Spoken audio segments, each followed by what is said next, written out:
Le grand enjeu du XXIe siècle et de l'avenir de l'humanité, c'est que nous sommes devenus nocifs pour nous-mêmes et pour toutes les espèces qui partagent cette planète avec nous. Cette nocivité est beaucoup due à une idée très, très ampoulée et exagérée de notre importance et de notre propre valeur. L'idée extrêmement singulière que nous serions supérieurs aux autres espèces et que nous aurions le droit de les contrôler, les dominer, les soumettre et les exploiter pour nos besoins. Mais c'est aussi, je pense, ça part d'une pulsion psychologique très infantile. Au fond, je pense que notre société occidentale a encouragé un égoïsme infantile basé sur l'idée de la puissance et une sorte de fantasme de toute puissance que peuvent avoir les enfants et surtout les petits garçons. Et je crois que nos cultures de jeux vidéo, de promotion de l'idée de la guerre comme un jeu, de tous les films de guerre, de tous les films d'opposition, de mastodontes, d'opposition de deux planètes, de deux armées, etc., ont contribué à exacerber une tendance qui était déjà installée dans nos gènes, à savoir une tendance à valoriser le testostérone, de faire s'équivaloir la virilité et la violence. Et quand je dis que c'était déjà dans nos gènes, on est une espèce qui a évolué au long des millénaires, comme toutes les espèces, évidemment.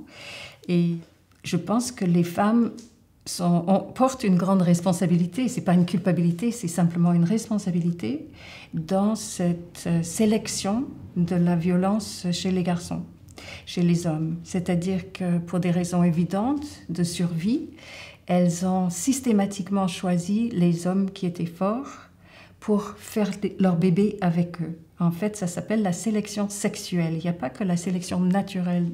Darwin a aussi parlé de la sélection sexuelle. Ce sont les femelles qui décident avec qui elles vont se reproduire pour la survie de leurs enfants. Et c'est clair que si les hommes étaient trop doux, trop gentils, trop faibles physiquement, il y avait beaucoup plus de risques de ne pas survivre. Et il ne faut pas oublier que cette période chasseur-cueilleur de notre histoire a duré plus de 99% de notre histoire, n'est-ce pas? Le néolithique, c'est vraiment très récent, avec tout ce que ça implique de sédentarisation, d'agriculture, de privatisation, y compris des femmes, donc la création de la famille nucléaire, etc. Mais nous avons continué dans ce sens à un point étonnant, c'est-à-dire tout en tenant, nous les intellos occidentaux, bien sûr, un discours sur l'égalité et même sur le fait qu'au fond, il n'y a pas de différence sexuelle, tout ça est construit, il y a une sorte de palette sexuelle et on peut être trans, homo, machin, truc, bi, etc. Mais le fait est que les corps continuent d'être fabriqués de la même manière que les corps de tous les primates et de tous les mammifères. Et nos cultures continuent de valoriser la beauté féminine et la violence, la puissance, méga-puissance masculine. Et ça, c'est ce qui est en train de nous conduire dans le mur.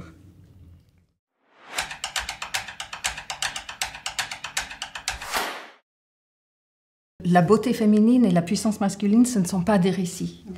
Je veux bien en venir au récit, mais ça c'est comme dire, comme Simone de Beauvoir, on ne naît pas femme, on le devient. C'est clair que toutes les sociétés ont énormément retravaillé la différence sexuelle, qui, elle, est inscrite dans le corps, de façon hormonale, morphologique, etc. Et on l'a exagéré. On a décidé que les femmes pourraient faire certaines choses et pas d'autres, que les hommes devaient faire certaines choses et pas d'autres, qu'il y avait des rites d'initiation pour les garçons qui n'étaient pas du tout les mêmes que pour les filles, et ainsi de suite. Toutes les sociétés ont retravaillé et exagéré et décoré et accusé ces distinctions hommes-femmes. Mais elles sont là, les différences. La beauté féminine, qu'est-ce que c'est? C'est un signe de fécondité. Si vous faites comme ça, pour dire une femme, ben vous faites l'image d'une jeune femme féconde. Donc, en fait, quand on valorise la beauté féminine, on est en train de mettre en scène la fécondité. L'art humain a toujours été le regard de l'homme sur le corps fécond de la femme. C'est ça, le mystère. Mais là où on rejoint le récit, c'est que probablement, non, sûrement, on est la seule espèce qui ait trouvé ça bizarre. On est la seule espèce qui se soit dit « Pourquoi seulement les femmes fabriquent des bébés ? Je devrais pouvoir en fabriquer. » Il n'y a pas de pourquoi chez les animaux. C'est les autres animaux. On est l'animal du pourquoi.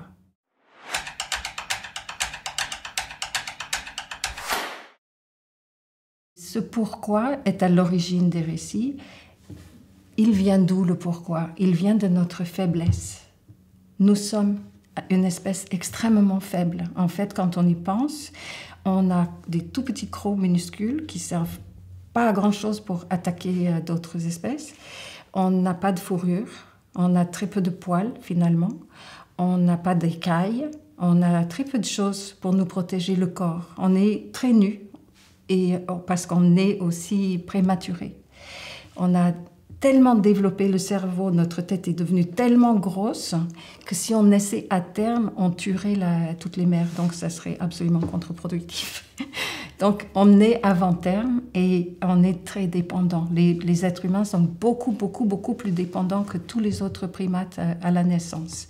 On n'arrive pas du tout à marcher au bout de quelques jours. On n'arrive pas à se débrouiller seul dans la vie avant 2-3 décennies. Donc c'est spectaculairement, on est vraiment très faible. Ce que ça veut dire, c'est qu'on est obligé de se lier. Et pour se lier, c'est là la naissance des récits. On est obligé, on dépend les uns des autres, on doit créer des religions pour relier, et on crée les religions. C'est ça la question, pourquoi? Pourquoi est-ce qu'il pleut? Aucun animal ne se demande ça. Tous les animaux font sens de la vie, mais nous faisons sens avec un S majuscule. Nous pensons que c'est parce que les dieux ont fait ça, ou parce qu'on n'a pas fait ce qu'il fallait l'année dernière à cette époque, ou parce qu'on interprète. Et on construit des récits qui sont donc fondateurs de notre identité. On n'est pas seulement dans le langage, parce que souvent on dit on est l'animal parlant, c'est pas ça. Il y a plein d'autres espèces animales qui communiquent par toutes sortes de signaux, souvent très très fins, très raffinés, mais on est les seuls à transmettre des histoires d'une génération à l'autre et à dire que c'est constitutif de qui nous sommes, que c'est l'explication du monde.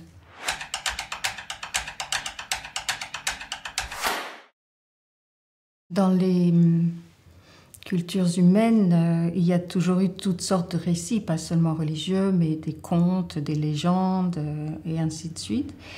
Mais je pense probablement que nous sommes construit psychologiquement de façon binaire, parce que le récit préféré, ce que j'appelle l'archétexte, parce que c'est archaïque et c'est vraiment fondateur, c'est un archétype. L'arché-récit, l'archétexte, c'est nous contre eux. Vous voyez bien que dans le monde actuel, ça fonctionne encore très très bien. Si on pense la campagne électorale aux États-Unis en ce moment, un des candidats est véritablement en train de construire sa campagne sur nous versus eux, parce que c'est le récit primitif de l'humanité. Et tous les films de guerre sont basés là-dessus. On adore, tous les petits garçons adorent l'idée, voilà, tu choisis tes armes et il y aura l'invasion de telle planète et ça va être bing, bing, bing et vous avez le droit de les tuer parce que c'est l'ennemi. Donc, créer des ennemis, c'est extrêmement fédérateur et ça fait du bien. Ça donne un sentiment d'être. Nous manquons d'être, nous, les êtres humains. Et donc, ces récits-là sont dangereux. Ils sont pauvres. C'est les plus répandus, les plus primitifs, les plus pauvres. Ensuite, s'il y a de l'espoir pour l'humanité, c'est dans la valorisation par nos cultures, par nos sociétés, de récits riches. Et les récits riches, ce n'est pas forcément le roman. Le roman en est un très bel exemple, parce que le roman ne dit pas où est le bien, où est le mal. Il montre que les choses sont souvent très, très contradictoires, très mélangées. Il montre dans le temps l'évolution, comment on en est venu là.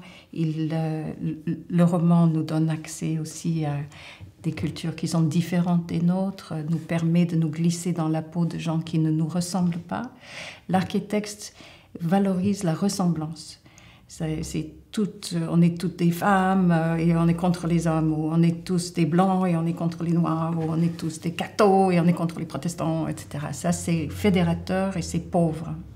Et le roman fait exactement le contraire. Mais il y a aussi des récits depuis toujours dans le théâtre, dans les légendes qui sont beaucoup plus subtiles que simplement nous contre eux. Donc je crois que l'éducation, c'est le mot fondamental de l'affaire, mais l'éducation, ce n'est pas forcément le système scolaire. Et notre système scolaire a des choses positives et d'autres beaucoup moins positives, a tendance à valoriser le cerveau gauche par opposition au cerveau droit, l'esprit pur par opposition au corps, etc.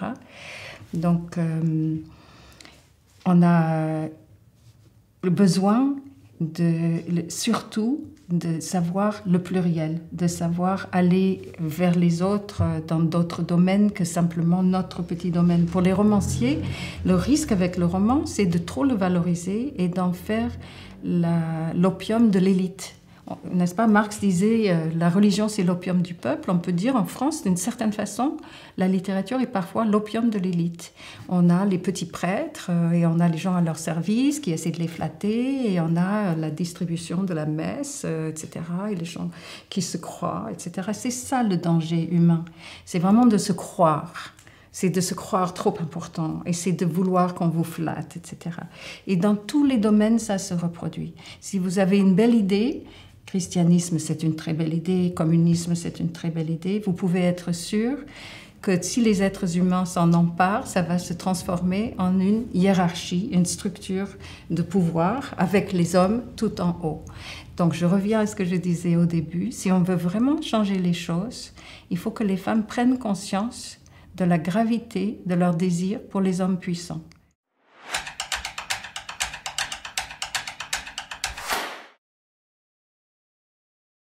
Il y a quelques années, un chorégraphe burkinabé du nom de Salia Sanou, je l'ai croisé ici à Arles en lien avec Actes Sud, la chapelle du Méjean et tout, et il m'a demandé de travailler avec lui.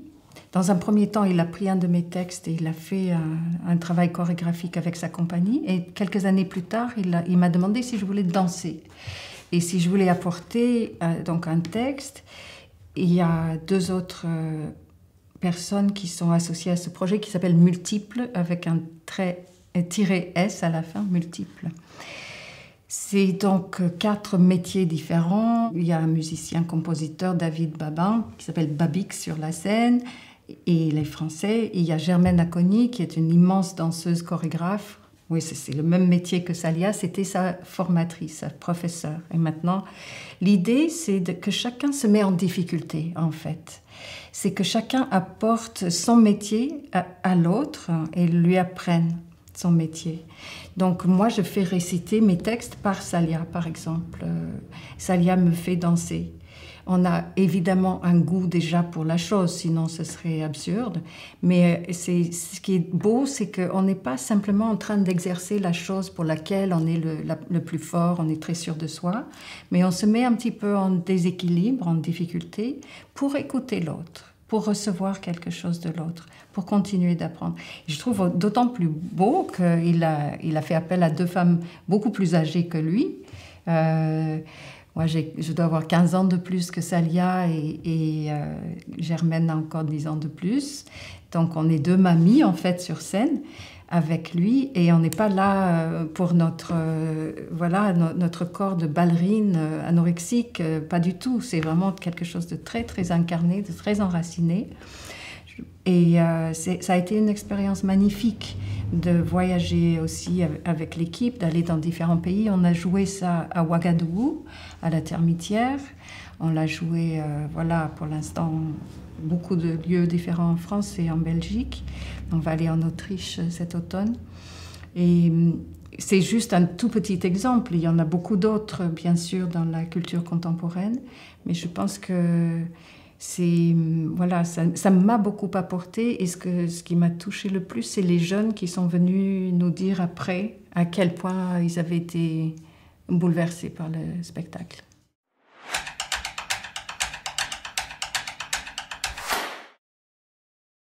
Une des personnes qui m'ont le plus marquée dans ma vie, c'est Göran Tunström. C'est un romancier suédois que j'ai rencontré grâce à Actes Sud, qui est un des êtres les plus généreux et les plus profonds que j'ai rencontrés.